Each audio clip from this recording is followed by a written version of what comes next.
कविता मैं सोच रहा हूँ कि माँ को यहीं शहर में ले आऊं। पिताजी के जाने के बाद माँ बहुत अकेली हो गई है।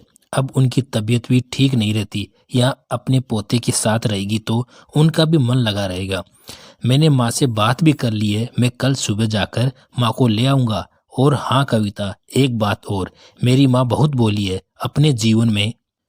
उन्होंने दुख भी बहुत देखे हैं। मैं बस तुमसे यही चाहता हूँ यहाँ आने के बाद मेरी माँ को अपनी माँ जैसा प्यार देना, क्योंकि उनका इस दुनिया में मेरे सिवाय कोई नहीं है। और तुम मुझसे जुड़ी हो, इसलिए मैं ये सब बातें तुम्हें समझा रहा हूँ। अपनी माँ के लिए चिंतित मुकेश ने अपनी पत्नी से कहा।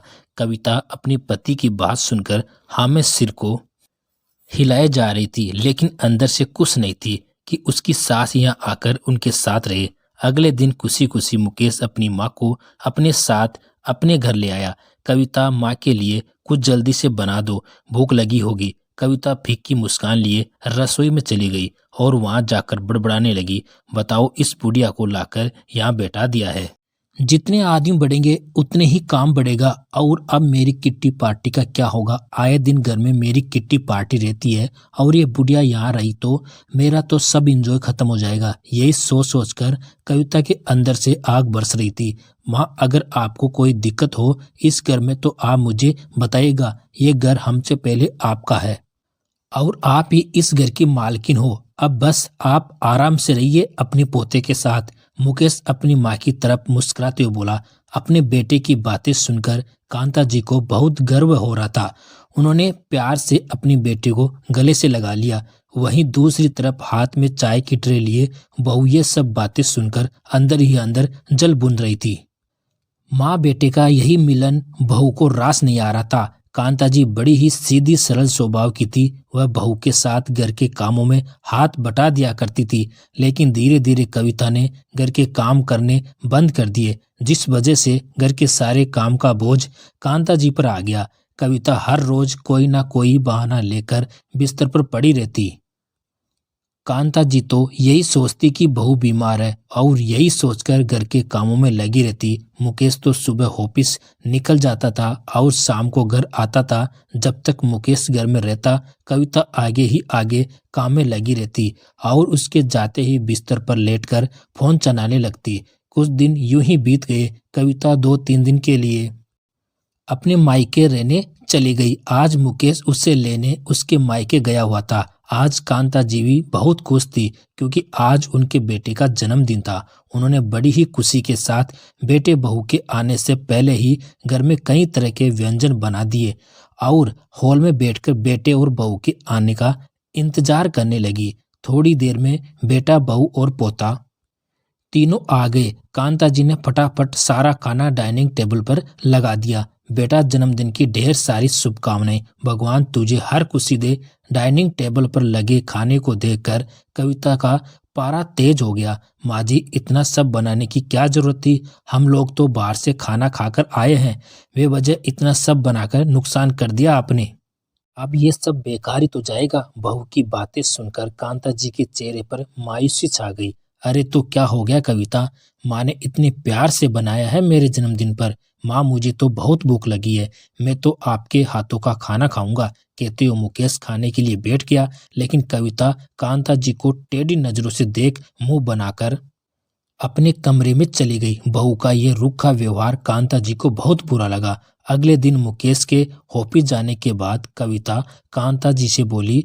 माँ जी, बुरा मत मानना, एक बात कहूँ, जब से आप यहाँ आई खर्चे कुछ ज्यादा ही बढ़ गए हैं। एक तो आप जब देखो रसोई में कुछ ना कुछ खाने के लिए बनाती रहती है। रसोई का बजट बिल्कुल खराब करके रख दिया है आपने। अब कल की ही बात देख लीजिए, हमसे बिना पूछे इतना सब बनाकर रख दिया, सारा खाना बर्बाद गया। बहू, मैंने तो बस तुम लोगों को सरप्राइज देने के लिए इतना सब बनाया था। अरे माँ जी, क्या खाक सरप्राइज दिया आपने? सरप्राइज के बदले नुकसान ज्यादा कर दिया। तेल, नमक, मिर्च, मसाले ये सब फ्री के नहीं आते। कल तो आपके बेटे के सामने मैंने कुछ नहीं कहा, लेकिन आगे से कुछ भी बनाने से पहले मुझसे पूछ लेना, कहकर कविता अपने कमरे में जाने लगी। फिर पीछे मुड़कर बोली, जरा एक कप कॉफी बनाकर मेरे कमरे में ले आना, आज मेरे सिर में बहुत दर्द हो गया है। बहू की ये सब बातें सुनकर कांता जी बड़ी ही हैरानी से उसे देखती रह गई। उस दिन से कविता अपने सास के साथ बहुत बुरा बर्ताव करने लगी थी। कभी भी किसी भी बात को लेकर वह कांता जी पर भड़कने लगती।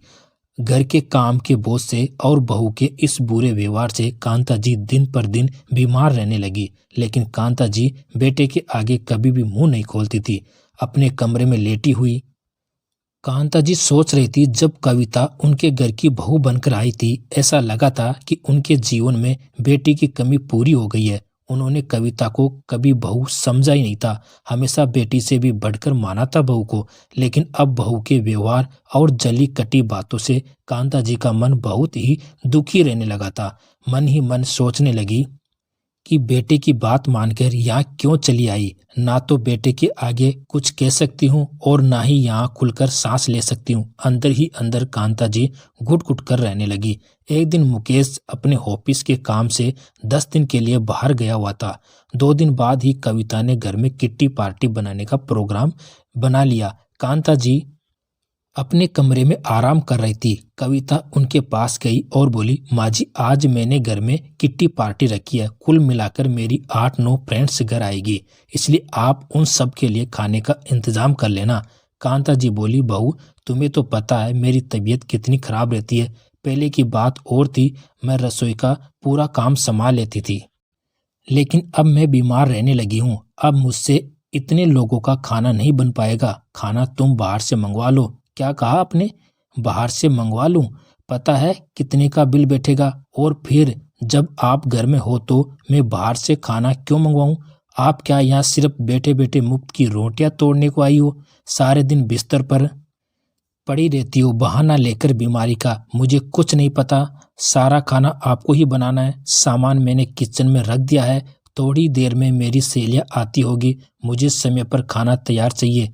कांता जी की तबीयत खराब थी, लेकिन जैसे तैसे उन्होंने खाना तो बनाकर रख दिया, लेकिन उसके बाद उनकी हालत ज्यादा खराब हो गई। वह जाकर अपने कमरे में लेट गई। 3-4 घंटे किट्टी पार्टी बनाने के बाद सभी सहेलियां अपने अपने घर चली गई। कविता ने अपनी सास के कमरे में एक बार झांककर देखा भी नहीं कि उनकी तबीयत कैसी है। वो तो जानबूझकर कांता जी को परेशान कर रही थी ताकि वो खुद ही यहाँ से चली जाए। कविता ने अपने कमरे में बैठकर बहुत देर तक अपना दिमाग चलाया और फिर अपनी सास से छुटकारा पाने के लिए ऐसी तरकीब सोची कि जिसे देखकर हर कोई दंग रह जाए।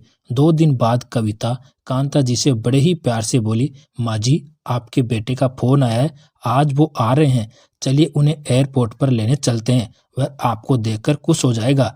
बेटे के आने की बात सुनकर कांता जी खुश हो गई, क्योंकि कई दिन से उन्होंने अपने बेटे से ना तो बात की थी और ना ही उसे देखा था।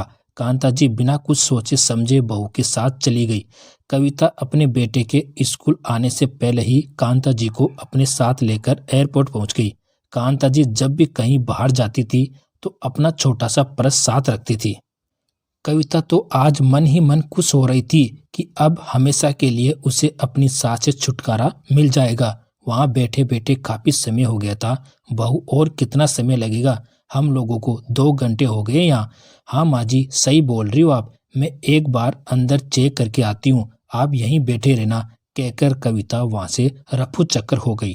कविता ने टैक्सी पकड़ी और सीधे घर आ गई और कांता जी वहां बैठे बैठे बहू का इंतजार करती रह गई। काफी देर तक जब बहू नहीं आई तो उन्होंने अपने पर्स से बहू का नंबर निकालकर पास ही खड़े एक व्यक्ति से मिलाया। काफी देर तक बेल बजती रही, लेकिन कविता ने फोन नहीं उठाया। अब कांता जी समझ चुकी थी कि बहू जानबूझकर उन्हें यहाँ छोड़कर चली गई। बहू मुझसे इतनी नफरत करती है कि वह मुझे इतनी दूर धोखे से अनजान जगह छोड़कर जाएगी, ये तो मैंने कभी सपने में भी नहीं सोचा था। उनकी आंखों से अश्रुधारा बहने लगी। उन्होंने अपने आंसू पोंछे और दूसरा नंबर अपने बेटे का मिलवाया। बेटे का नंबर भी बिजी बता रहा था। बहू झूठ बोलकर मुझे यहाँ ले आई ताकि जीवन भर के लिए उसे मुक्ति मिल जाए मुझसे। कांता जी को दोपहर से शाम हो गई। जब कविता घर पहुंची तो 5 साल की चीकू अपनी मम्मी से बोला, मम्मी, दादी जी कहाँ है? मैंने सभी जगह ढूंढ लिया, मुझे कहीं नजर नहीं आ रही, उनके साथ खेलना है। कविता बोली, बेटा, तुम्हारी दादी आज सवेरे सवेरे गांव चली गई है, उन्हें गांव की बहुत याद आ रही थी। अपनी मम्मी की बातें सुनकर चिक्कू मायूस होकर अपने कमरे में चला गया। उसी समय मुकेश का फोन आता है अपनी माँ का हालचाल जानने के लिए। कविता, वहाँ पर सब कैसे हैं? मुकेश, यहाँ तो सब ठीक है, लेकिन बस माँ जी की तबीयत थोड़ी ठीक नहीं है। बैठे बैठे अपने आप बातें करती रहती है, रात को सोते हुए भी बड़बड़ाती रहती है, और तो और कभी कभी तो घर से निकलकर भी चल देती है। 2-3 बार तो उन्हें पकड़ के ले आई हूँ। तो फिर कविता, डॉक्टर को क्यों नहीं दिखाया? मैं डॉक्टर के पास लेकर गई थी, उन्होंने कुछ दवाइयाँ लिखी थी, लेकिन उनसे कुछ अभी आराम नहीं लगा। ठीक है कविता, मेरा काम भी खत्म हो गया है, 2-3 दिन में मैं घर पहुंच जाऊंगा। जब तक तुम माँ का अच्छे से ख्याल रखना। उधर कांता जी ने पूरी रात एयरपोर्ट पर ही बिता दी। एयरपोर्ट से कुछ ही दूरी पर एक वृद्ध आश्रम बना हुआ था। कांता जी उस वृद्ध आश्रम में पहुंच गई। अपने कमरे में बैठी बैठी कांता जी की आंखों में आंसू आ रहे थे। उधर 2 दिन बाद मुकेश भी घर पहुंच गया। घर पहुंचा तो कविता उसे रोते हुई मिली। मुकेश, पता नहीं माँ जी कहाँ चली गई है, ना जाने कहाँ कहाँ मैं उन्हें ढूंढ कर आ गई हूँ, लेकिन उनका कोई अता पता नहीं। मैं तो उन्हें कभी अकेला भी नहीं छोड़ती थी। माँ की खबर सुनकर मुकेश परेशान हो गया और जगह जगह जाकर अपनी माँ को ढूंढने लगा। उसने आसपास के इलाकों में सब जगह कांता जी को ढूंढा, लेकिन कांता जी आसपास होती तभी तो मिलती। वह अपनी माँ से बहुत प्यार करता था, और आज ना जाने उसकी माँ कहाँ चली गई। यही सोच सोचकर मुकेश की आंखों में आंसू आ रहे थे। अपने पति को परेशान होते देख कविता की आंखों में तनिक भी शर्म नहीं थी। वह तो सोच रही थी कि मुकेश कुछ दिन अपनी माँ के लिए परेशान रहेगा, उसके बाद धीरे धीरे सब कुछ भूल जाएगा। कविता ने अपने बेटे को अपनी बहन के यहाँ भेज दिया था, कहीं उसकी सच्चाई मुकेश के सामने ना आ जाए, क्योंकि कविता ने चिक्कू से झूठ बोला था कि उसकी दादी गांव गई है। धीरे धीरे कुछ दिन यूं ही बीत गए। एक दिन कविता घर में किट्टी पार्टी रखी हुई थी। उसकी सभी सहेलियां उसके घर आई हुई थी। कविता बहुत खुश थी। कविता ने अपनी सहेलियों के लिए बाहर से खाना ऑर्डर किया, उसके साथ मिलकर खूब एंजॉय किया। किट्टी पार्टी खत्म होने के बाद कविता अपनी सहेलियों के साथ बैठकर बातें कर रही थी। उधर मुकेश अपनी माँ की वजह से परेशान था। ऑफिस में भी उनका मन नहीं लग रहा था, इसलिए वह आज ऑफिस से जल्दी घर के लिए निकल गया। अरे कविता, खाना बाहर से मंगवाया? अब की बार तेरी सास ने खाना नहीं बनाया क्या? अरे बस उस बुढ़िया का नाम मत लो, मैंने तो उसे इतनी दूर भेज दिया कि अब कभी जिंदगी में उसका साया भी इस घर में नहीं पड़ेगा। अरे ऐसा क्या किया कविता, जरा हमें भी बता दे, हम भी वही ट्रिक आजमा लेंगे अपनी सासू माँ के साथ। अरे यार, मैं उन्हें झूठ बोलकर एयरपोर्ट पर छोड़ आई हूँ। मैंने उनसे बड़े ही प्यार से कहा कि आज तुम्हारा बेटा आने वाला है तो उन्हें एयरपोर्ट पर लेने चलते हैं। फिर क्या था, खुशी खुशी मेरे साथ जाने के लिए तैयार हो गई, और फिर मैं वहीं एयरपोर्ट पर बैठकर टैक्सी पकड़ सीधे घर आ गई। अरे वाह कविता, तूने तो कमाल कर दिया। लेकिन तेरे पति को इस बारे में नहीं पता? अरे धीरे बोलो, उन्हें कुछ नहीं पता। उनसे तो मैंने कहा कि वह घर से चली गई है। कुछ दिन से उनकी दिमाग की हालत ठीक नहीं थी। कविता की बातें सुनकर उसकी सभी सहेलियां उसकी तारीफों के पुल बांधने लगी, लेकिन बाहर दरवाजे पर खड़ा मुकेश पत्नी की ये सब बातें सुनकर दंग रह गया। उसे अपने कानों पर विश्वास नहीं हो रहा था। उसकी पत्नी का व्यवहार उसकी माँ के साथ थोड़ा अटपटा था, लेकिन उसे इस बात का बिल्कुल भी अंदाजा नहीं था कि वह उसकी माँ को घर से निकालने के लिए इतना बड़ा प्लान बनाएगी। मुकेश को अपनी पत्नी पर बहुत तेज गुस्सा आ रहा था। वह गुस्से में अंदर गया और कविता के मुंह पर 4-5 थप्पड़ एक साथ खींचकर रख दिए। तेरी हिम्मत कैसे हुई मेरी माँ को एयरपोर्ट पर छोड़कर आने की? मेरी सीधी सादी माँ को तुमने पागल करार कर दिया। मुझसे झूठ बोला कि माँ घर से निकलकर चली गई है। कैसी औरत हो तुम? अरे थोड़ी तो शर्म करती। मेरी बीमार माँ को तुम अनजान जगह छोड़ आई। मेरी बूढ़ी माँ ना जाने कहाँ कहाँ दर दर की ठोकरें खा रही होगी। मुकेश कविता के हाथ को कसकर पकड़ते हुए बोला, मेरे आने से पहले इस घर से अपना सामान बांध कर निकल जाना, वरना मुझसे बुरा कोई नहीं होगा। कविता को पीटता देख उसकी सभी सहेलियां वहां से खिसक ली। मुकेश अपनी माँ को ढूंढने एयरपोर्ट पहुंच गया, लेकिन वहां उसे अपनी माँ कहीं नजर नहीं आई। उसने अपने पर्स से अपनी माँ का छोटा सा फोटो निकाला और लोगों से पूछने लगा। पूछते पूछते मुकेश वृद्धाश्रम तक पहुंच गया। वहां गेट पर ही कांता जी वृद्धाश्रम की बुजुर्ग महिलाओं के साथ पेड़ के नीचे बैठी थी। जब उसकी नज़र अपनी माँ पर पड़ी तो दौड़कर उसके पास पहुंच गया। बेटे को देखकर कांता जी उसके गले से लगकर रोने लगी।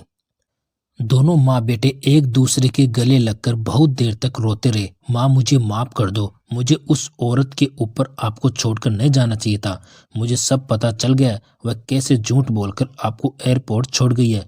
आप मेरे साथ अभी के अभी घर चलिए। नहीं बेटा, मैं यहाँ खुश हूँ अपने हम उम्र लोगों के साथ। नहीं माँ, आप खुश हो, लेकिन आपके बिना मैं खुश नहीं हूँ। मेरी तो हर खुशी आप हो, कहकर मुकेश फूट फूट कर रोने लगा। कांता जी अपने बेटे को दुखी नहीं देखना चाहती थी। मुकेश के साथ घर आ गई। घर आते ही मुकेश कविता का सारा सामान कमरे से बाहर रख दिया और उसके मायके फोन कर दिया कि अपनी बेटी को यहाँ से आकर ले जाओ। मैंने उससे अपने सारे रिश्ते खत्म कर दिए, तलाक का नोटिस आपके घर पहुंच जाएगा। ये सब सुनकर कविता हक्की बक्की रह गई। कांता जी बोली, बेटा शांत हो जा, इस तरह से रिश्ते नहीं तोड़े जाते। तुम पत्नी पति नहीं, माँ बाप भी हो। मेरा क्या, आज हूँ कल नहीं, लेकिन तुम्हारे इस फैसले से तुम्हारे बेटे पर क्या असर पड़ेगा? माँ, मैं अपने बेटे की परवरिश खुद कर लूंगा, लेकिन इस औरत के साथ नहीं रहूंगा, कहकर मुकेश कविता को घर से निकालने लगा। कविता जोर जोर से रोने लगी। माँ जी, अपने बेटे को समझा लीजिए। मैं कसम खाकर कहती हूँ, कभी जीवन में ऐसा कदम कभी नहीं उठाऊंगी। कांता जी ने अपने बेटे से कविता को माफ करने के लिए कई बार कहा, लेकिन मुकेश नहीं माना। जब तक कविता उसकी माँ के आगे घुटने नहीं टेके, मुकेश ने उसे माफ नहीं किया। रोते रोते कविता की आंखें लाल हो गई और मुंह के बल हाथ जोड़ते हुए कांता जी के कदमों में लेट गई। कांता जी ने फिर कई बार बेटे से माफ करने के लिए कहा, तब जाकर मुकेश ने उसे घर में रहने की इजाजत दी। वह भी सख्त चेतावनी के साथ कि अगर उसने कभी भी अपने दिमाग में यह बात लाई भी तो उठाकर घर से बाहर फेंक देगा। तो दोस्तों, कहानी कैसे लगी कमेंट करके बताना। आपका धन्यवाद।